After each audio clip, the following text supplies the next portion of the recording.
Hey, Slater Crusaders, America's the greatest country in the world. Happy Thursday, best day of the week. Coming up, we are going to talk to Jason Riley from the Wall Street Journal, but we're going to talk about Thomas Sowell. It was his 90th birthday the other day, and there's a new documentary coming out soon about him. So we're just going to celebrate that amazing man.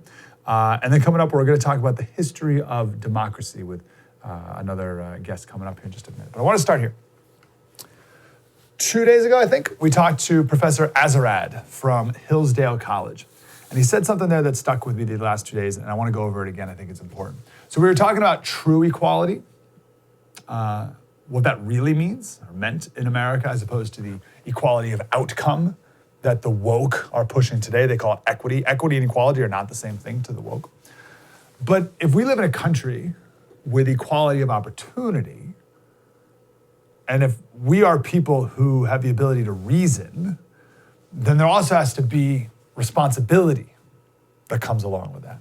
So I asked him what our responsibilities are in a free country. Here's what he said. Well, I mean, I would think of it in terms of concentric circles, that you have an individual who is part of a family, who is part of a community, who is part of a country, who belongs to the human race. And the farther out you go, the fewer responsibilities you have. So you have greater responsibilities to your family than you do to your community. And in a sense, greater responsibilities to help, for example, the poor in your community than you do the poor in America, than you do the poor in Africa. I think that's so good. So I just want to stop on that for a second so we can all visualize that. We can even draw it out, have a little handy dandy diagram like I've drawn. So individuals in the middle, family, community, country, human race. Further out you are from the center, the less responsibility you have. Now, of course, he made the point that this doesn't mean you have no responsibility or you hate the human race the further you get away. That's not it at all. It's just more responsibility, individual, and less as you go out. Now, I'd wonder, and this is for a different day, but I wonder if there's like a Christian, like, concentric circles that like overlay this or are next to it, or something where if you're a Christian, you're supposed to consider your fellow Christians as brothers, even more so than even your actual blood if they're not Christians. So, and there's a lot of difficult ramifications to consider there if you believe that to be true. So maybe a Christian in Africa may be more of your, at least, community than someone who's actually in your geographic neighborhood. So there's an asterisk to that with Christianity, which I think is interesting. We're going to table that for now, right? It's going to, in this simplified world, individual, family, community, country, human race. Here's what he said next. Think of it today, the governing logic of our elites is a very odd thing where we're responsible for the whole of humanity, which allows us to completely ignore those around us. So if you go to the, very nice coastal cities where the wealthy, credentialed, successful people live, they're filled with homelessness, with mental illness, with broken families. But don't worry about it. Our elites are good people because they support AIDS programs in Malawi. So postmodern world, just like everything, it's backwards. So a progressive would argue that your first responsibility, at least with their rhetoric, is the human race. This is where you hear I'm a global citizen, I'm a world citizen.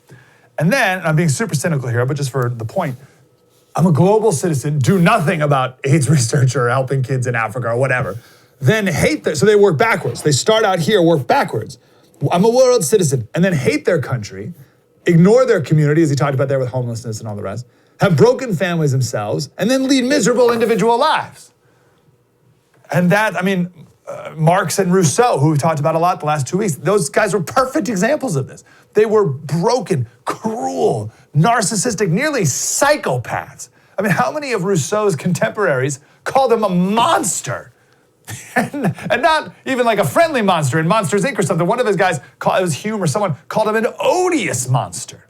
Just to be very clear that he's not even a friendly monster, he's an odious monster. These people, Marx and Rousseau, did not work on themselves. They did not spend much time at all on the smallest concentric circle here. Rousseau abandoned all 5 of his children, left them for dead. Was terrible to other people.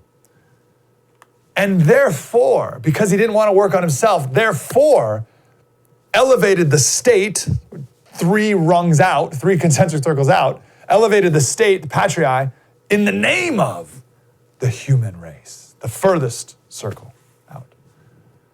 Azra touched on this as well. Well, what are you going to put first? You can't put humanity first. I mean, that really is, it's not possible to do that. It's too vast, too amorphous. So what you end up doing is you put yourself first. Yes. You end up leading a rather solipsistic, self-absorbed existence that is, repackaged with this highfalutin language about I'm here to make the world a better place, but the world is too big. You can't grasp it. And so you end up turning back upon yourself and being rather self-absorbed. And this is a lot of what we see. These people who claim to be global citizens, to think about humanity and not their countries. Not all of them, but many of them I've found tend to be quite self-absorbed. You say you're putting humanity first, but you're actually putting yourself first, which Rousseau did. He claimed, therefore, because he abandoned his kids, that we should have all kids educated by the government. But what he was really doing was just justifying the abandoning of all 5 of his kids.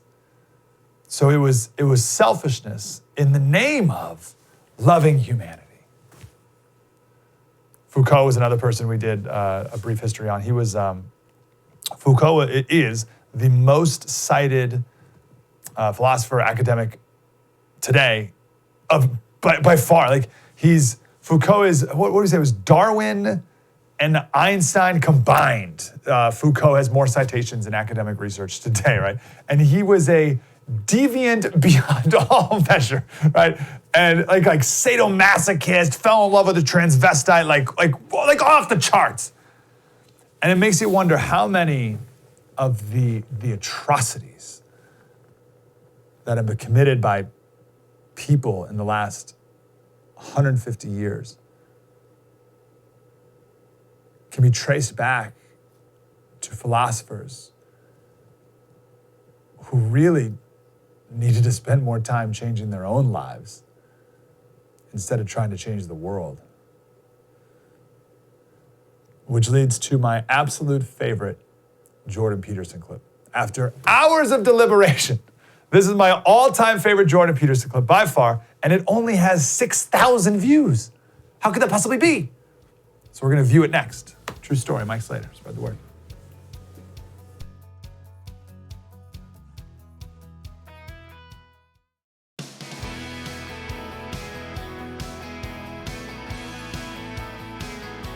Hey, Slater Crusaders, this is my all-time favorite Jordan Peterson clip. It only has 6,000 views. I don't know how that could possibly be, but let's make sure we are aware of it. So again, quick background. Professor Azarad made the point, concentric circles, personal responsibility, that's in the beginning, in the middle, and then it goes you, family, community, country, world, human race, and your responsibility decreases the further away you get from the center. You have to work on yourself first. Progressives work from the outside in, and it doesn't go well. So this is a perfect example of this. So Jordan Peterson, he's in Australia, and this woman is asking this question, and she's bringing up these huge societal issues. The climate catastrophe, she calls it, right? Global warming, all this other big things. And she's criticizing Peterson because she says he has too simplistic answers for complex questions. She's like, listen, you've too much talk, Jordan Peterson, about personal responsibility over things that are impossible for individuals to have responsibility over, right? So from her perspective, like Jordan Peterson keeps going on and on about personal responsibility, but we have a climate catastrophe on our hands, right? So this is a huge issue that I can't have any effect over as a single person. So you can see how she's so focused on the outer circle, right? She's thinking about the human race, or in this case, the planet, which I guess is even like the next circle maybe. But she's thinking about this huge issue and dismisses even the concept of that inner circle of personal responsibility. I think we have a little bit of her question here. things that are well out of our control. So I want to know, what is your answer to young people for some of the really big problems facing humanity, like the climate catastrophe, like economic crisis, like the precarious job market? Because I just don't, you talk all this much about individual responsibility. Most of us are never going to be able to afford to have all of these assets to have responsibility over. So what is your advice beyond banal comments like clean your room? Oh, I love it. Things out of our control, right? I love this idea that at the end there that she says she doesn't have enough things. I don't have the resources even to have enough things to be in control over. I don't have anything to be responsible over. That's what she says. So of course you have things that you are responsible over. Of course you are, starting with yourself. So she's denying even the existence of that inner circle of personal responsibility. Amazing. And Jordan Peterson's first answer is, those things you mentioned are not as far out of your control as you think. Actually, his first answer is essentially, it's hard to answer a question, or it's hard to answer an insult politely, calling everything I say banal. But anyway, she rewords it not much better, and then Jordan Peterson finally gets after it here. Do you think you're worse off than your grandparents? I think that Jordan, once again, we're not going to cross-examine our questioners. So try answering the question about collective responsibility on climate change, for example. Pick one part of that, because the argument, I think, is that individual responsibility does not change the climate, does not fix the problem that needs global collective responsibility. So I think that's the core of the question. Do you have a theory about that? Well, fundamentally, I'm a psychologist, and my experience has been that people can do a tremendous amount of good for themselves and for the people who are immediately around them by looking to their own inadequacies and their own flaws and the things that they're not doing in their lives and starting to build themselves up as more powerful individuals. And if they're capable of doing that, and then they're capable of expanding their career. And if they're capable of expanding their career and their competence, then they're capable of taking their place in the community as effective leaders. And then they're capable of making wise decisions instead of unwise decisions when it comes to making collective political decisions. I'm not suggesting in the least, and have never suggested, that there's no domain for social action. I'm suggesting that people who don't have their own houses in order should be very careful before they go about reorganizing the world, which happens in many ways. Can I just... I love her smug, who are you? Where your reaction to that is, oh, no, nope. Are you kidding me? So again, she's talking about these big issues facing the human race, and Jordan Peterson brings it back to that first circle. It says, oh, you first need to do good for yourself, and then the people immediately around you. Improve yourself, work on your own flaws, the things you have responsibility over you, then expand your career, and then you can take a place in the community as an effective leader, and then you can make wise decisions about collective political decisions. He's just speaking of the concentric circles that Professor Azarad was a minute ago. Now, here's the best part of the clip. First of all, watch her head shaking again at the end. But this is my favorite Jordan Peterson moment ever. Here it is. If a young person believes that the climate, the global warming problem on the climate is something that needs to be tackled quickly, and they can't wait until they grow up and become prime ministers to do it, do you think collective responsibility overrides individual responsibility in a huge issue like that? No. Okay. I don't. Okay. I think generally people have things that are more within their personal purview that are more difficult to deal with and that they're avoiding, and that generally the way they avoid them is by adopting pseudo-moralistic stances on large-scale social issues so that they look good to their friends and their neighbors. That's what it looks like. Oh, that's so good.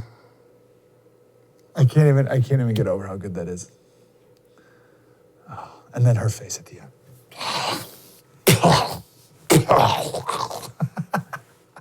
What a ridiculous reaction to that. Like, amazing. No, not me. Not me. Jeez.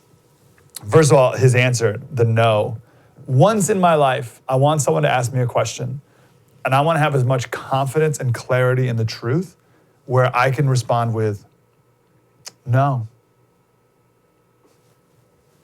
And that's, nope. Again, it ties in perfectly to our Marx, Foucault, Rousseau conversations. People avoiding dealing with difficult personal issues. And they avoid it by adopting pseudo-moralistic stances on large-scale social issues so that they can look good to their friends and neighbors and the human race. How much of all of this, everything we're seeing today, how much of all of this is simply that? True story. Thanks, Slater. Spread the word.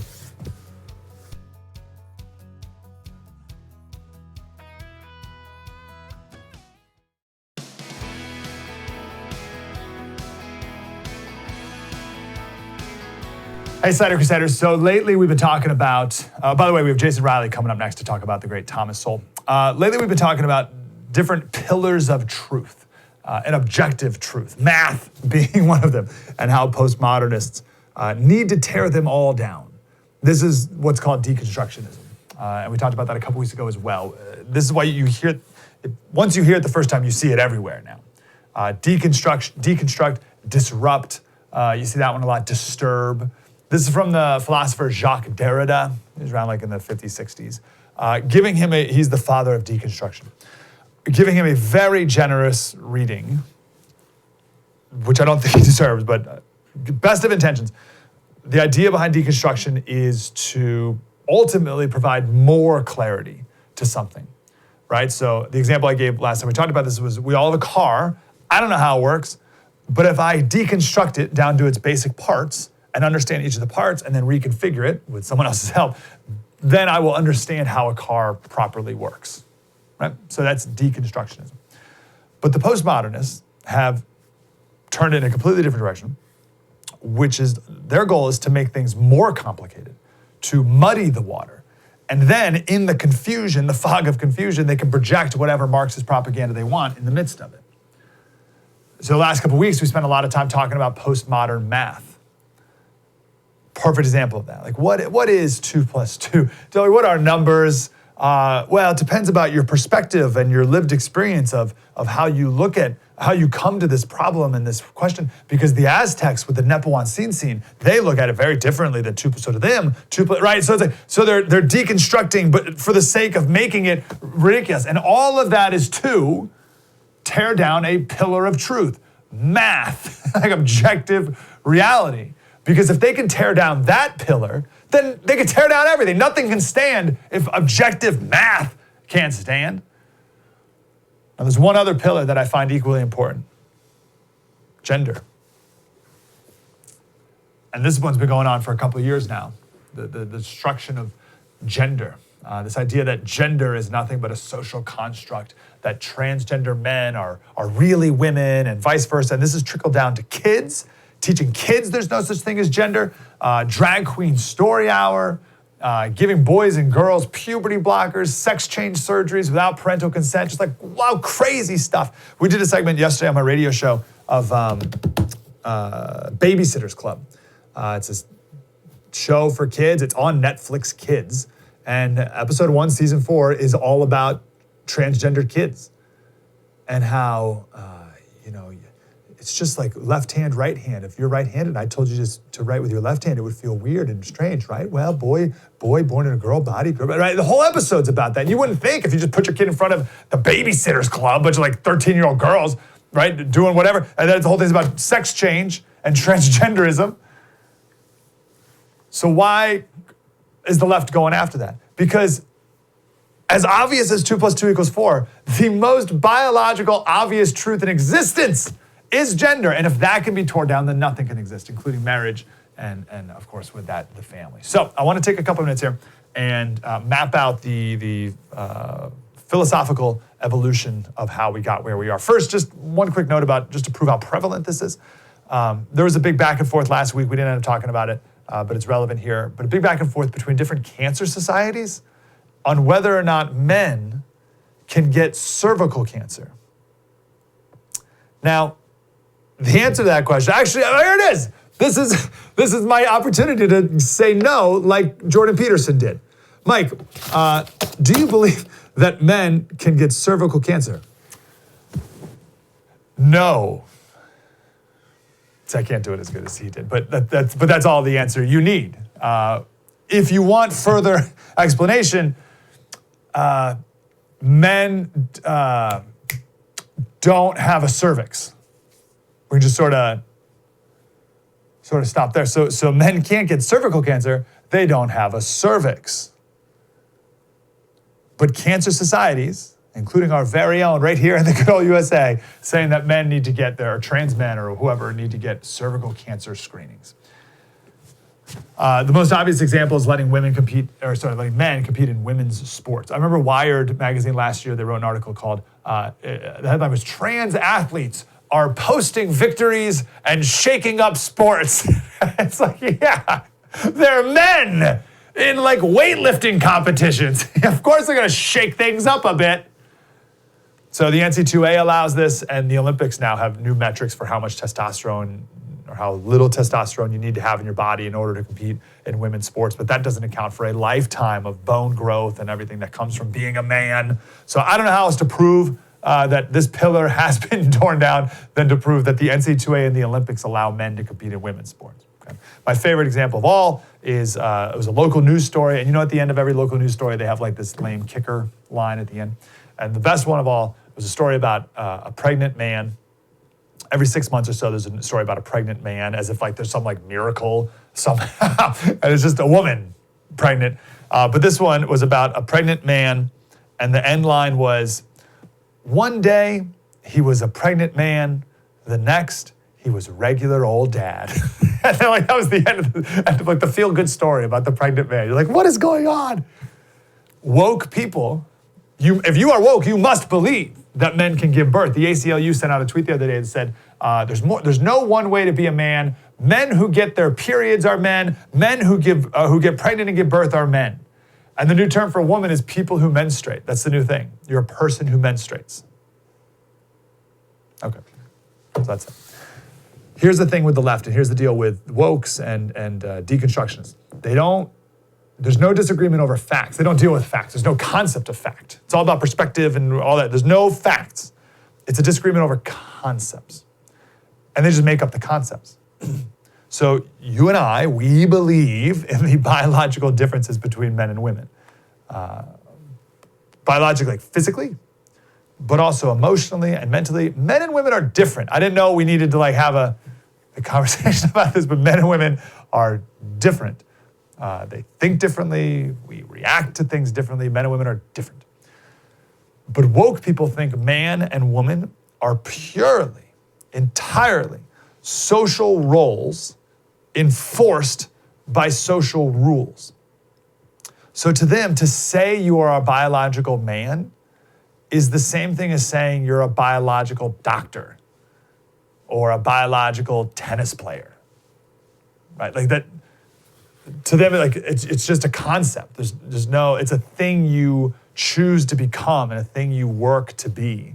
You're not born a doctor, and to them, you're not born a man because there are no facts, there are no chromosomes. It's like a concept. It's an idea. So, like, what do we do with this? There is. Let's go to here. This is Gail Rubin. Now, I don't know what gender Gail Rubin is, but she wrote this essay in 1984. This is one of the foundational texts on queer theory and all this stuff. She's a professor at University of Michigan right now. So this is how they eliminate the concept of gender. Okay, this is how they eliminate the facts of gender, I should say. So she wrote this. Men and women are, of course, different, but they're not as different as day and night. earth and sky, yin and yang, life and death. In fact, from the standpoint of nature, men and women are closer to each other than either is to anything else. For instance, mountains, kangaroos, or coconut palms. The idea that men and women are more different from one another than either is from anything else must come from somewhere other than nature. Furthermore, although there are an average difference between male and females in a variety of traits, the range of variation of those traits shows considerable overlap. There always will be some women who are taller than some men, for instance, even though men are on the average taller than women. But the idea that men and women are two mutually exclusive categories must arise out of something other than a natural opposition. Far from being an expression of natural differences, exclusive gender identity is the suppression of natural similarities and blah, blah, blah, blah, blah. Okay, so she's saying, like, on the second part, it's got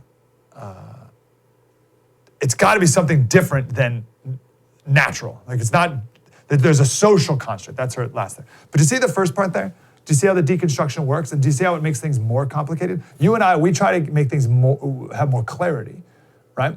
So we'll say, look at chromosomes, right? We look at science, right? It's amazing, actually, with science, how much clarity we can give to this topic. And instead of a woke person addressing XY chromosomes, for instance, they'll literally say, yeah, but men and women are very similar compared to a kangaroo.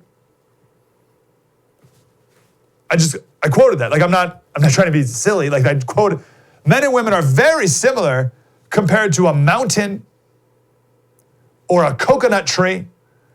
So therefore, men and women are the same. All right? See how that works? There's another feminist, her name's Joan Scott. She's popular in the 80s.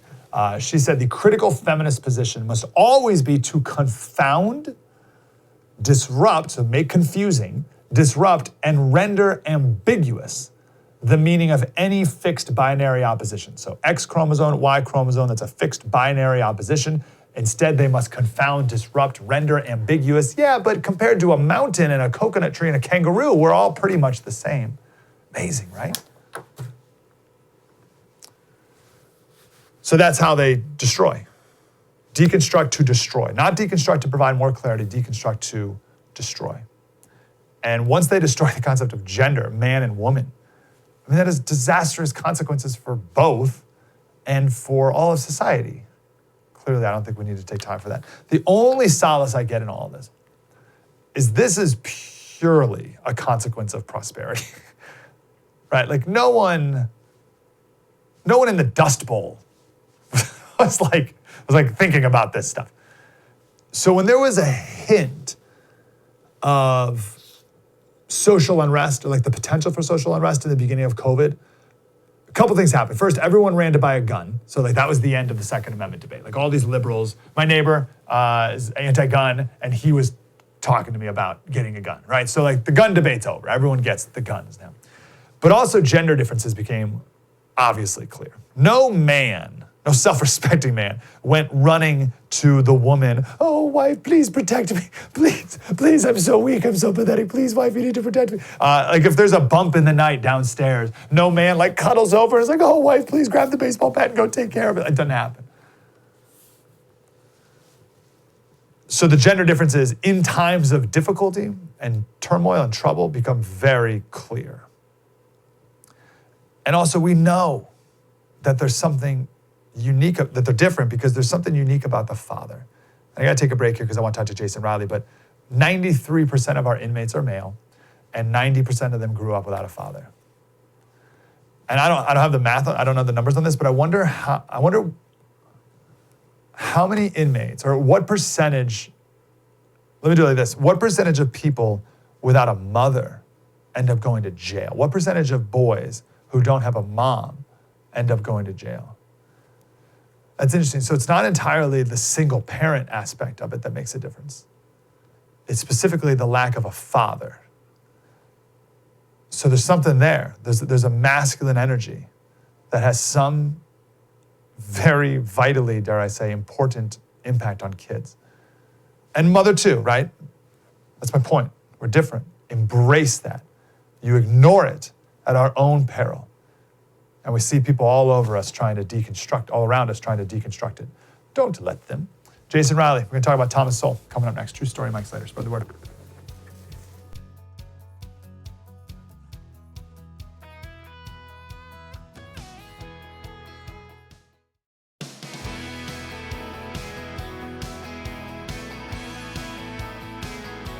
Hey, Slater Crusaders. Without a doubt, one of the most influential thinkers for me and for many others is Thomas Sowell. And he just turned 90 the other day. He's an absolute national treasure. So when I found out that there's a new documentary coming out about him, I was like, oh, we gotta talk about this and get people fired up for it. It's called Thomas Sowell, Common Sense in a Senseless World. And I think we have a quick little trailer of it here.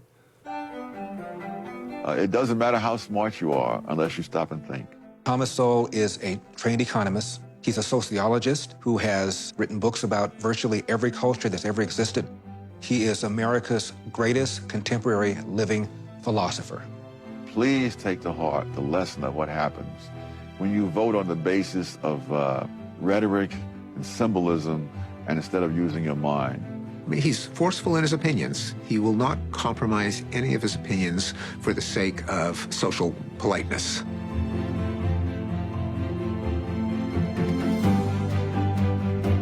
I haven't been able to find a single country in the world where the policies that are being advocated for blacks in the United States have lifted any people out of poverty.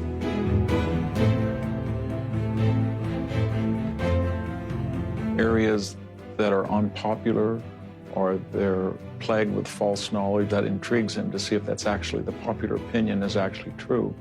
And often it's not, he finds it's not. The main thing that he's done, in my opinion, is to cause people to rethink their assumptions about all sorts of things. Not just economics, but about race, about politics. Amazing. I can't wait to see it. Jason Riley's the host, and of course, he's a columnist at the Wall Street Journal and a senior fellow at the Manhattan Institute. Mr. Riley, how are you, sir? I'm good, thank you. Really good to talk to you. So, gosh, so much to do here. What's your favorite part of the man, Thomas Sowell? Oh, wow. I like the fact that he brings a sort of sober mindset to emotional topics. He keeps his cool. He follows the facts where they lead. And he's more interested in being honest, having honest conversations, than in being trendy or, in today's terms, woke and so forth. And that's something you don't see a lot of these days. There's a lot of pressure to bend to the fashions of the day, and Sowell is not someone who does that. No, you're right. He's always been so bold, but never rude. How do you characterize that? Oh, it might be a generational thing. As you mentioned, he just turned 90 years old, and I think he was raised to behave a certain way, and that's stuck with him. I think you find that in a lot of older people. Tell us about the raised part. What do we need to know about his childhood that made him who he was? Oh, wow. Well, it's interesting because he got a relatively late start, and you wouldn't know that. He's been so prolific. But Tom did not graduate from college until he was 28 years old. Really? He was a high school dropout. And he talks about his sort of lost decade there, where he left home early, didn't have much in terms of skills, learned in the school of hard knocks for a while, was drafted into the Marines, where he spent a couple years. Then when he came out of the Marines, he used the GI Bill to first get his GED and then to take night classes at Howard University in Washington, D.C., the historically black college. Then he transferred to Harvard, graduated from there, went to Columbia, graduated from there, and then pursued his PhD at the University of Chicago. But so he was well into adulthood before he had his doctorate and got started as a sort of public intellectual. And so people forget that or don't know that because he's been so prolific, so many books over the years. I just wonder how much more Tom Sowell material we would have if he had taken a more traditional route in getting an education. Yeah, and the man doesn't stop. Like his newest book just came out. I was like, "What are you? You're 90. I'm grateful you're still going, but for the love of Pete, take a break." Was he born a brilliant mind, or is he just an incredibly hard worker, or of course both? Right? He's someone who he's been the way he is for a long time. He's been contrarian for a long time. He's been sort of headstrong for a long time, stubborn for a long time. These are things, it reminds me of a joke when someone asked someone who had known someone a long time what they were like when they were younger. The person replied, shorter. And that was about all that had changed over the years. So, I mean, Tom wasn't born fully formed intellectually, but there were certainly some traits there in the beginning. You know, he was orphaned as a child. His father died before he was born, and his mother died giving birth to a younger brother of his a few years later. So he was raised by a great aunt, a sister of a grandmother, and so he was not told that he was adopted by this family. So he thought this woman was his biological mother. He found out later in life she wasn't. But it led to some turmoil, I think, in his home growing up. It's one of the reasons he dropped out of school and left home early. Yet, you'd think that would almost give him all the excuses in the world to not lead the path that he went on. And this, growing up in Harlem today would be an excuse. He said, he would make the argument it was a very different place back then for the better. But why didn't he go down a very different path? Well, he points to a couple things. One is the grandmother, or I'm sorry, the great aunt that raised him had grown children of her own. So he was raised with something like 4 adults in the house, and treated as an only child. And he thinks the attention he received growing up was to a great advantage to him. No one in the family had gone past 7th grade. This was a very poor family. He was born in the segregated South in 1930. So, his first decade of his life was Depression-era America in the Deep South. So Jim Crow, segregation, and all the rest, and extreme poverty. The family later moved, and he was 8 or 9 years old, up to Harlem. And that's where he was raised throughout his childhood. And he says that the family really doted on him, and they introduced him to some other kids in the neighborhood. He speaks very highly of a gentleman named Eddie Mapp, that he was a few years older than him, but sort of showed him the ropes. He was a very studious child, and that rubbed off on Sowell, took him to the library, told him which schools to avoid and which ones to try and attend, and so forth. And this all has had a big impact on Sowell, sort of developing academically, coming to value education, which is something that stayed with him. Yeah, that's so fascinating, the influence of a friend on his life. I look forward to learning more about that in the documentary. That's wonderful. How about you personally, Jason? What book of his, or even just way of thinking, influenced you academically the most? Well, I had discovered Sowell in college, actually. I was chatting with some friends. I worked on the college newspaper, and I think we were talking about affirmative action, and one of the friends said, you sound like Thomas Sowell. And I said, who's that? And the person told me that he was this economist and that he was a columnist, and the guy wrote down the name of a book on a sheet of paper. It was Civil Rights, Rhetoric or Reality, a book that Tom published in 1984 to commemorate the 20th anniversary of the Civil Rights Act of 1964, and the 30th anniversary of the Brown versus Board of Education decision from the Supreme Court. And I went to the library at school. I checked out that book. I read it that evening, went back the next day and checked out the entire library Sowell collection, and just immersed myself. And I was hooked. It was just, and that was sort of my introduction to Sowell. And he's had a huge influence on my thinking as a journalist and as an adult. What do you think hooked you? Like for me, and it came up in the trailer there, it was taking a popular opinion and questioning it.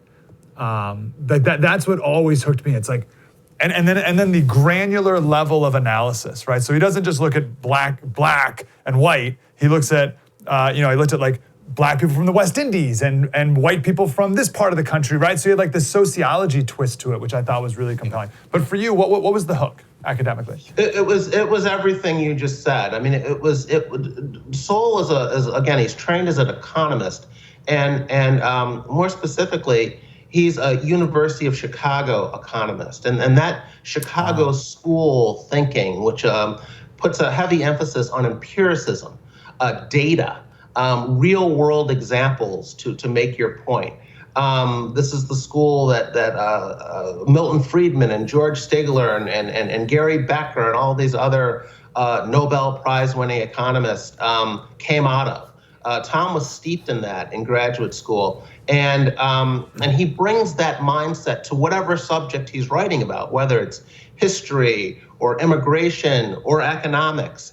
And I appreciated the data and the examples. And again, the other thing that impressed me about him, he likes international comparisons, as you mentioned. Yes. So he's not just thinking about patterns here in America, but he's saying, is what's happening in America unique to America?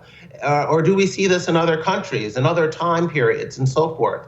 And I like that. I like how wide he goes, how far he casts this net when he's trying to draw his own conclusions about a particular phenomenon. And it's a combination of wide learning, but also common sense. And you just don't get that in a lot of intellectuals. And he can write. The guy can just write in a very accessible way, breaking down fairly complicated ideas for people who are not steeped in the discipline. Yep. Empiricism and data you mentioned, which are two, we're told, white supremacist values now. And you're not supposed to have, Jason. All right, we'll end with this, Jason. I hope next time we can, although I love talking about Thomas Sowell, I want to talk more about you next time we chat and what you're writing about. But what is for someone who's not familiar with Thomas Sowell, what would be the first book that you recommend someone dive into? Well, the best introduction might be a book called The Thomas Sowell Reader, which is a sampling of his writings. Both it has some book chapters from different books over the years, as well as a bunch of columns and long-form essays that he's written. It has some autobiographical essays in there, and it's exactly what it says, a nice sampling of Thomas Sowell. So I guess I tell people to start there. Then you jump out from wherever you want to go from there. Beautiful. The movie, again, the documentary, Thomas Sowell, Common Sense in a Senseless World. Where do we get updates on when and where we can watch this, Mr. Riley? Well, you can follow me on Twitter is one way to get updates. But the producers are scheduling for release in February. It'll be on your local public television channel, so it's going to vary depending on where you live. And it's being produced by the Free to Choose network, with the same group that produced documentaries with Milton Friedman years ago. And it's aimed at a public television audience. And I'm happy about that. I think that is Tom is relatively well known among conservatives, but I want the left to know him a little better. And I think airing this on public television might make that happen. Yeah, very well said. Beautiful. Mr. Riley, appreciate your time. Thanks for being involved with this documentary and for giving us a couple minutes. Thank you. Thank you. Thank you, sir. True story. Mike Slater. Spread the word.